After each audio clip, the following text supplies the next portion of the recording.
भगवान भोलेनाथ कहते हैं अच्छा, और इधर राम जी ने तो तैयार कर ही दिया था, तो भोलेनाथ ने कहा करना तो पड़ेगा ही, अनुमति दे दी। कहा ठीक है, चाहिए आप सब विवाह की तैयारी प्रारंभ कर दीजिए। और जैसे ही भगवान ने हाँ किया ना, सारे देवता भागे, अपने अपने वाहन को, गाड़ी को तैयार करने लगे, पूछने लगे, चमाचम कर रहे हैं कि भाई बारात चलना है, अपनी अपनी तैयारी में लग गए। और हम सब भी अपने मन को भगवान शिव के बारात में शामिल करें। बोले शंकर भगवान की जय। क्या हो रहा है?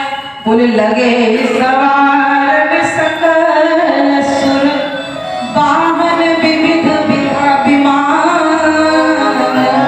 होई सगुन मंगल सुभद, करहि अप्सरा गान।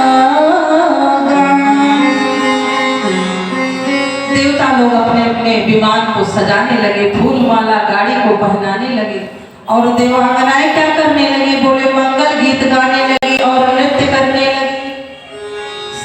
सब तैयार, अप्सराएं बारात में चलना है, चलो भाई भगवान का आज विवाह है।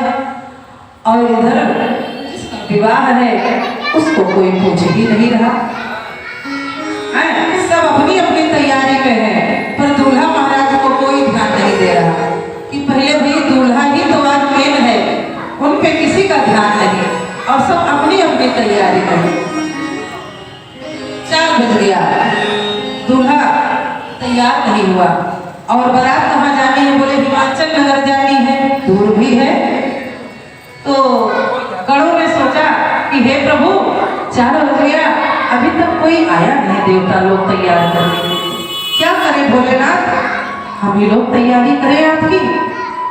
भोलेनाथ तो दयालु, कहते हैं तैयार करो, तुम ही लोग तैयार करो। और जब भगवान ने इधर अनुमति दे दी, तो भाई अब श्रृंगार का सामान ढूंढना प्रारंभ हो गया। भाई अब व्यवस्था करी जाए, कैसी व्यवस्था? कि भाई अब पाउडर, क्रीम, कपड़ा, मोहरा, मुकुट, दूल्हे को जो लगता है पगड़ी, साफा, सब व्यवस्था करनी होगी, विवाह है भाई भोलेनाथ का। और इधर कुछ है ही नहीं, भोलेनाथ दिगंबर, निर्वस्त्र रहने वाले, मृगछाल लपेटने वाले। अब बड़ी परेशानी कि कहां से व्यवस्था करी जाए। ठीक है, एक गण ने कहा परेशान होने की बात नहीं है, हम व्यवस्था सब कर लेंगे। अच्छा क्या करोगे? बोले ऐसा है, सबसे पहले तो मोहरा चाहिए। अच्छा मोहरा कहाँ से आवे? भोलेनाथ ने कहा ऐसा है कि जो मेरी बड़ी बड़ी जटाएं हैं ना, इन्हीं को मोहरे में परिणित कर दो, गोल गोल घुमाओ।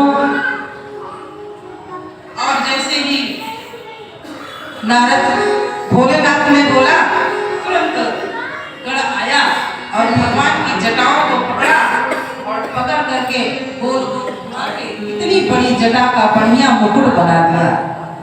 अब भाई मुकुट बन गया तो मोहरा भी तो चाहिए, मोहरा भी तो लगता है दूल्हे को, तो मोहरा कहाँ से आए? बोले भाई मोहरा की व्यवस्था करो, सोने का मुकुट लाओ, सोने का मुकुट लाओ। भोलेनाथ कहते हैं ऐसा है, सोने का मुकुट हमें नहीं चाहिए। क्यों? भाई सोना ऐसा है कि सोना काल का प्रतीक है, और सर्प भी काल का प्रतीक है, तो ऐसा है सोने की जगह पर हम सर्प का मुकुट लगा दो। तो जो भगवान का सर्प था उसी को उठाकर मोहरा के रूप में खड़ा कर दिया लगा के। अब मणिधर सर्प भगवान के सर पर विराजमान हो गए। अब क्या किया जाए? बोले भाई अब पाउडर क्रीमों की व्यवस्था की जाए, दूल्हे को सजाना है।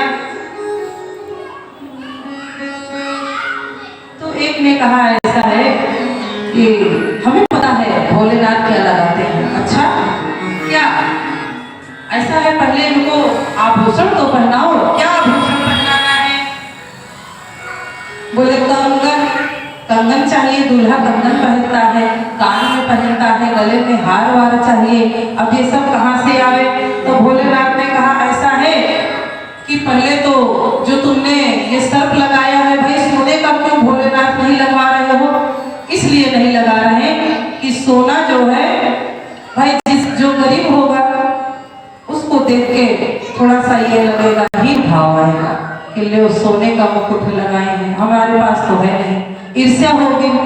और जिसके पास नहीं होगा तो उसको जो है लगेगा अरे ये सोने का मुकुट, जलन होगी।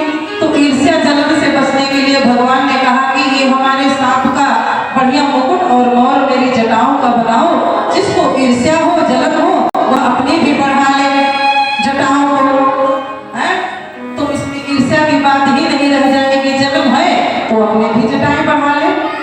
इसलिए भोलेनाथ ने और काल सर्प को क्यों लिया कि बोले इसलिए भाई कि अब आप संसार से जुड़ने जा रहे हैं। विवाह का मतलब है पहले कि दो घर का, दो जीवन का एक होना। और जब गृहस्थी में बाल बच्चे में फंस जाओगे जंजाल में तो क्या होगा? बोले संसार से जुड़ जाओगे, मोह माया में फंस जाओगे। तब क्या होगा? जब मोह माया में फंस जाओगे तो काल आपके ऊपर सदैव विराजमान रहेगा, क्योंकि आप महाकाल को भूल जाओगे। तो भगवान ने कहा ऐसा है यह सर्प जो है ना इनको याद दिलाता रहेगा कि जब संसार से जुड़ रहे हो ना तो एक दिन आपको अंत भी आपका होगा। काल किसी को नहीं छोड़ता है, इसीलिए सर्प को रखा कि काल का प्रतीक है। आप ये समझना कि आप संसार से जुड़ रहे हैं तो अपने आप को कहाँ ले जा रहे हैं गर्त। इसीलिए भगवान ने सर्प का मुकुट पहना और कंगन किंकन क्या पहनाना है। एक ने कहा भाई रुको आभूषण लाते हैं, दूसरे ने कहा अरे कहाँ भोलेनाथ सोने का पहनने वाले, हम जानते हैं क्या पहनेंगे। इतना गट्ठर भर के सर्प ले आया, लेके आ रहा झुलाते हुए। हाँ कोई लंबा इतना बड़ा, कोई इतना बड़ा, कोई इतना बड़ा, रंग बिरंगे हरे लाल नीले पीले, पता नहीं देश विदेश के सर्प बिच्छू को लेकर के चला आया। और आकर के देखा गढ़ों में, अरे ये क्या होगा? बोले ऐसा है इन्हीं को तो भगवान का श्रृंगार करना है। बोले अच्छा क्या करना है? बोले कंगन किंकिन पहिरे। अब क्या करना है? बोले जो कंगन था ना वो किसका बना? तो जो थोड़ा छोटा था मीडियम, उसको हाथ में लपेट करके कंगन बना दिया, उससे बड़े को बाजू बंद बना दिया, और कान में जो सबसे छोटे सर्प थे उनको कुंडल बना दिया, और उससे छोटी जो बिच्छियां थी उसको लटकन में लटका दिया दोनों कान में। आए खूब सुंदर आभूषण श्रृंगार भगवान का तैयार कर दिया, पूरे शाम से भगवान चमाचम सज गए। अच्छा आभूषण होने के बाद ये हुआ कि भाई फेशियल वेशियल भी कराया नहीं भोलेनाथ ने, अब इनको पाउडर वाउडर भी तो लगना चाहिए। तो एक ने कहा हाँ ठीक है, गया दौड़े दौड़े चिता की जलती हुई ताजी शमशान में गया, जो रात तुरंत ताजी ठंडी हुई थी ना उसको घर लेके आया, और आकर के भगवान के शरीर में उपटन के जैसा मालिश कर दिया, भभूति लगा दिया। एक तो वैसे गौर वर्ण के हैं और भभूति लगाए भगवान गौर वर्ण के हो गए, एकदम गोरे चमाचम। फेशियल भी इतना बढ़िया काम नहीं करेगा, ऐसा भोलेनाथ को सजा दिया। तो एक ने भाई कहा कि कथा यहाँ पर आती है कि भगवान को चिता की भस्म क्यों इतनी प्रिय लगती है। तो यहाँ पर एक कथा है, हमारे राजेश्वरानंद जी महाराज रामायणी जी इसको प्रातः स्मरणीय राजेश्वरानंद जी रामायणी जी का यह बहुत सुंदर व्याख्यान है, वह हम आपको दर्शन कराते हैं। क्या कि एक दिन की बात है, एक किसी नगर में किसी की मृत्यु हुई थी और सब यात्रा निकल रही थी, और जैसे आप सभी को पता है कि राम नाम सत्य का जय घोष होते हुए सब चलते हैं, और राम नाम सत्य है, राम नाम सत्य है। और जैसे उसी समय बात है जब सती जी के विरोह में भगवान गली गली विचरण किया करते थे, और जब राम नाम का नाम सुनाना भोलेनाथ ने तो उनके पीछे लग गए। अरे ये तो हमारे दल के मालूम होते हैं, हमारे ग्रुप के हैं। भगवान पीछे लग गए और वो लोग ले जाकर के स्मशान में पहुंच गए और चिता को पहुंचा दिया। और जब चिता पर अस्थि उसको रख दिया सबको, और अग्नि जैसे ही लगाई गई, बुखारने लगी, तुरंत वही लोग जो राम नाम सत्य कर रहे थे ना, आकर बगल में चाय की एक दुकान गए और कहा यार चाय पिलाइए। तब दिमाग खराब हो गया। एक तो इतनी ठंड, उसमें तो आज भी मरना था, लाओ भैया चाय पिलाओ। और उधर भोलेनाथ एक वृक्ष के पीछे खड़े होकर के सब सुन रहे हैं। अच्छा, तो 4 लोग खड़े हैं। एक ने कहा ऐसा है, आपको कैसे पता चला कि इनकी ऐसी स्थिति कब हुई, क्या हुआ, कौन खबर दिया? अरे भैया क्या बताएं, हमारे यहाँ पुताई का काम चल रहा है, लड़की की शादी पड़ी है, विवाह हुआ है और काम को छोड़ करके हमें आना पड़ा। एक ने कहा पुताई का काम, अरे हमारी तो सरकारी नौकरी है और वहाँ पे आजकल जब से मोदी जी आए हैं अंगूठे का सिस्टम और कर दिया है, बिना साइन के काम नहीं चलता, अंगूठा लगता है और साइन होता तो साइन 2-4 दे करके करवा लेते, चपरासी से न जाते, एक दिन का नुकसान करवा दिया। अरे दूसरा कहता है अरे भैया तुम ये कहते हो, अरे हम तो अपना सब कुछ छोड़ छाड़ के जैसे सुने भाग के चले आए। अच्छा, एक हद तो तब हो गई। एक बोलता है अरे भाई इनको मरना ही था, इनको मरना ही था तो संडे को क्यों नहीं मर गए? आज सोमवार को ही इनको मरने का समय मिला था, अब मृत्यु भी दिन देख करके आएगी क्या? जैसे ही यह बोल दिया ना, भोलेनाथ को बड़ा कष्ट हुआ। अरे राम राम राम, ये तो बड़े स्वार्थी हैं, मुझे तो लगा कि ये परमार्थी है और ये हमारे दल के हैं, ये तो राम नाम स्मरण कर रहे थे और अभी भाषा देखो, एक ही मुंह 2 बार, ये हमारे दल के नहीं हो सकते।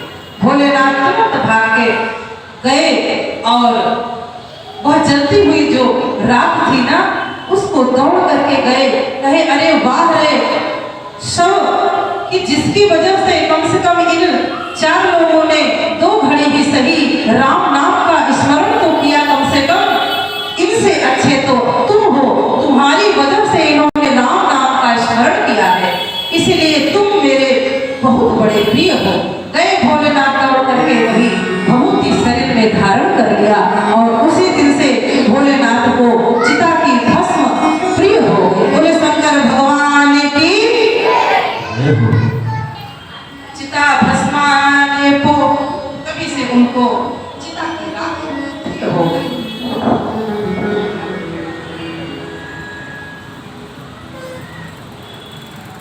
और पाउडर वाउडर जब लग के तैयार हो गए ना, तब क्या हुआ भाई, अब तो बारात के लिए चलने के लिए वाहन भी चाहिए, गाड़ी घोड़ा भी मंगवाया जाए। कह रहे हैं प्रभु कहिए तो कोई सुंदर बढ़िया VIP मर्सिडीज मंगवाए। भोलेनाथ ने कहा कि अरे कहाँ तो गाड़ी के चक्कर में पड़े हो, हम तो यही नंदी से बैठ कर चले। नंदी से प्रभु आज के दिन भी आप कैसे जाएंगे बारात में? लोग क्या कहेंगे कि दूल्हा इस पे बैठ के आया है, इसके पास गाड़ी वाड़ी नहीं है। अब भोलेनाथ कहते हैं कि ऐसा है भैया कि जीवन भर हमने नंदी की सवारी करी और आज जब सुख का समय आया, मंगल अवसर आया, तब क्या मैं अपने बूढ़े बैल को छोड़ दूं? मेरा यह नियम नहीं है।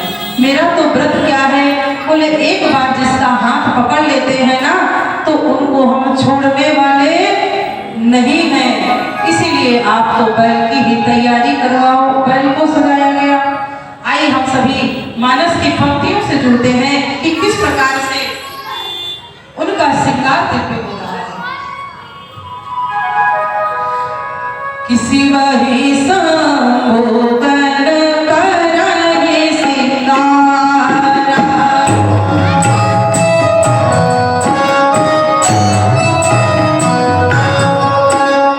शिवहि संभोगन करहि सिंगारा, शिवहि संभोगन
कहते हैं कि शिव की जो बारात है ना, यह जो बारात है ना दूल्हे के अनुसार नहीं है। कैसी है? बोले दूल्हा तो ऐसे हैं और बाराती बड़े ठाट बाट में हैं। अब इधर भगवान विष्णु के व्यंग वचन सुना। विष्णु कहा हंस भी हंसी तब